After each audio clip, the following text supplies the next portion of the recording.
கொஞ்ச நாளாவே நம்ம எல்லாரும் ஒரு மேட்டரை நல்லா நோட் பண்ணியிருப்போம். சம்பந்தமே இல்லாம ராவணன் நல்லவன், வீரன், தமிழன், இப்போ லேட்டஸ்டா பாண்டிய மன்னன் ராவணன்லாம் சொல்லி ஃபயர் விட்டுட்டு இருக்காங்க. இதுல அப்பப்ப முப்பாட்டன் ராவணன் சொல்லி இவங்க பாட்டிங்க மானத்தையும் பாசிங்கள விட்டுறாங்க.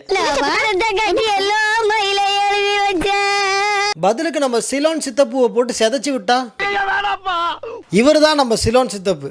வாங்க நம்ம வீடியோக்குள்ள போவோம். வாங்க 2 பேர் போய் அடிப்போம். ஃபர்ஸ்ட் இவங்களோட இந்த உருட்டுலேருந்து ஆரம்பிப்போம். தமிழுக்கு இலக்கணம் எழுதுன்னு அகத்தியர் இருக்காருல்ல, அவர்கிட்ட அடி வாங்கிட்டு ஓடினவன் தான் உங்க ராவணன் அப்படின்னு அர்த்தம். தமிழ்ச்சங்கத்தோட ஃபவுண்டர்கிட்டயே அடி வாங்கின ஒருத்தனை ஃபோர் ஃபாதர்னு சொல்லிட்டு சுத்துறீங்களே, கூச்சமே இல்லை.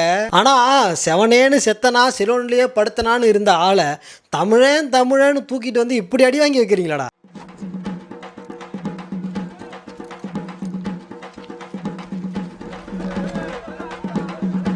அவனை முடிச்சிருங்க.